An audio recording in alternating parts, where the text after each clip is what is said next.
Welcome to the Clearly Christian Podcast with Dr. Cy Smith. It's time to know more so you can say no more. It's time for the Clearly Christian Podcast. Here's your host, Dr. Cy Smith. I'm Dr. Cy Smith, and this is Clearly Christian, a podcast about what it means to see the world from God's perspective and the impact this has on training the next generation to live a life consistent with the biblical worldview. If you like the show and you've been listening, I'd encourage you to hit the subscribe button, leave a review, follow along. That'll let others know the show's worth listening to and help advance the cause of Christian education. Today's extra credit version of the Clearly Christian Podcast is a deeper dive into the chalkboard points from our recent conversation with Superintendent Keith McDaniel of Shiloh Christian School in Arkansas. The full episode is live, and just look for the picture of Keith McDaniel, and you'll find everything you need there. So now for some extra credit, let's go ahead and dive in, and I'll bring in the show's producer, Bryan Lefelhoc, and ask him what he thought of the show, and we'll take it from there. But a fascinating show. Wouldn't you agree, Bryan? Oh, so amazing. The military, the dedication to excellence that comes with military and then with the biblical perspective is unstoppable. Yes, exactly. And I didn't expect, as I said humorously to start the show, I didn't expect him to be in flight gear, which just added to the whole ambiance of the show and just really drove us in a neat direction, especially for those listeners out there who might actually have military experience. Yeah, I hope people that are watching this episode right now will click back and see the whole thing, because there's so many great leadership moments and teaching moments with a military perspective that are just unstoppable. So one thing he talked about, Dr. Smith, he talked about true north and the idea of the map being what to do, but the true north being who you are inside and the soul. I'm interested from your perspective.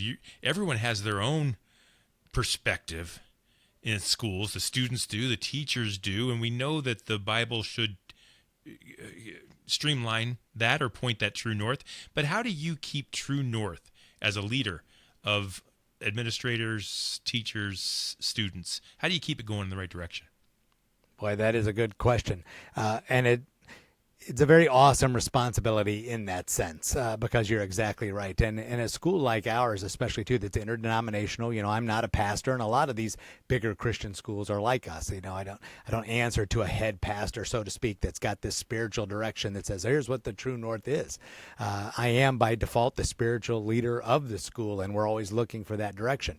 But I'm certainly using a school board, godly men and women, usually 7 to 13 of us, that are prayerfully seeking, hey, what would God have for this particular school? And you're just constantly on your knees day in and day out and saying, hey, whatever your will is, and that's obviously where we want to go, and that's what we want to follow. So you're taking all those inputs on a regular basis, and you're filtering all these things through your biblical worldview and trying to determine what's right and what's wrong based on God's word. And then you're running it by other believers and doing the same thing. And is this where God would have us to go? And then really getting some consensus there through prayerful consideration that, again, this is what God has for your school. So it's an awesome responsibility. It's a weighty responsibility, knowing that thousands and thousands of kids, not every year, but over time, and then we have thousands of alum, of course, and thousands of parents. All these people depend on you to make good decisions and follow some true north approach. And they will do that if they feel like, yep, this is a person who wants what I want. Biblically, philosophically, our mission and our vision aligns, and I trust them. And if they are seeking after God's heart, then these are the decisions that they're making, and I will follow those things, even when we get to a place where we may not agree on what those answers and those decisions are. And what about for the kids that aren't in Christian education? What would you tell the parents, knowing that those kids are being exposed to the world? That's going to happen. Even Christian education kids are exposed to the world. But with those that aren't, how do parents instill a true north? How do they kind of re-true that compass in their kids? What would you suggest to them? Yeah, and I thought, as we discussed in this particular episode, really he touched on, he didn't say it, I followed it up with this particular point, and that is to be really, really intentional about who you are as a person and a family and things like that. Listen, kids want to hear what mom and dad think on things. Sometimes we're so enamored in this culture with, hey, you have to find your own way and you have to figure it out for yourself and things like that will happen naturally. But listen, they respect you, mom and dad, and you have experience. You might have learned lessons the hard way, and they want you to share what it is that you have learned. And you have a lot of good wisdom to impart, especially obviously if you're a Christian family. So do not shy away from that. Be intentional about talking those values and convictions, and tell your kids, this is what we believe and this is why we believe it. I'm your mom or your dad, and I've thought this through. I'm not saying, you're always going to be right. We make mistakes, and you honestly admit that to your child. But you do not hold back from sharing these values and convictions with your child.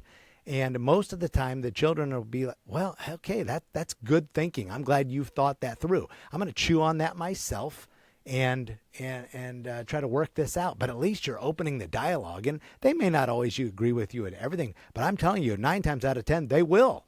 Because listen, your DNA is in them.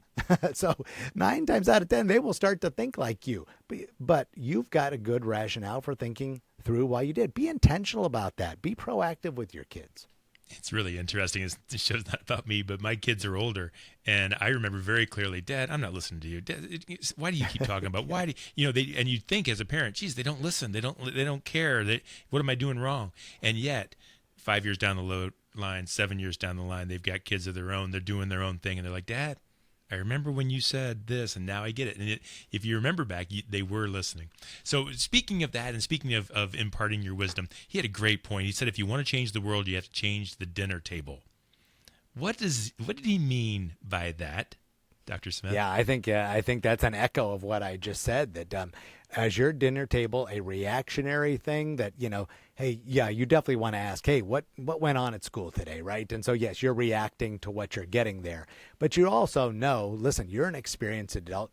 You probably can surmise you're going to hear one of about half dozen things, right? I mean, go into that dinner table thinking, here's what I might hear tonight. Somebody might have been mean to them.